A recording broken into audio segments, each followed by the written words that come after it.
একটা সম্পর্কে সবচেয়ে জরুরি বিষয়টা কি জানেন? ভালোবাসা না, সেটা পরে আসে।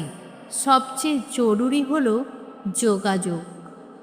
একটা সম্পর্ক তখনই বেঁচে থাকে যখন দুইজন মানুষ নিয়মিত কথা বলে, একে অপরকে সময় দেয়, মন খুলে শোনে আর বোঝার চেষ্টা করে। শারীরিক দূরত্ব কোনো সমস্যা নয় যদি আত্মার দূরত্ব না হয়।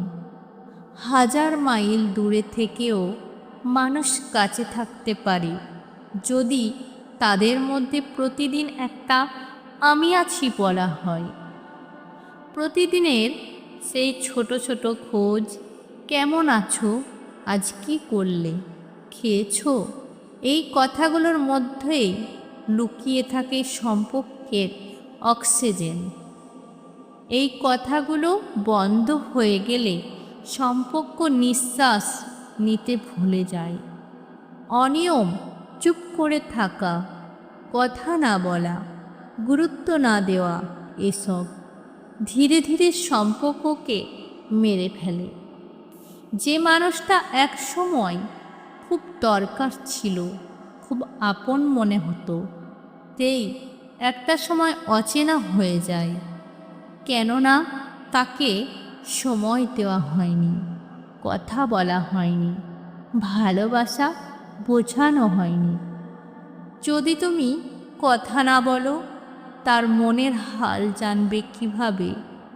যদি তুমি সময় না দাও, সে বুঝবে কিভাবে তুমি এখনো আছো?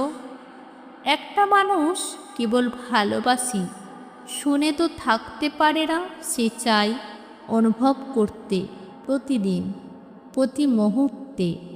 আর সম্পর্কটা যখন একতরফা হয়ে যায়, তখন সেই মানুষটা আর চায় না ভালোবাসা, সে চায় মুক্তি। কারণ ভালোবাসা তখন আর শান্তি দেয় না, দেয় বিষণ্ণতা।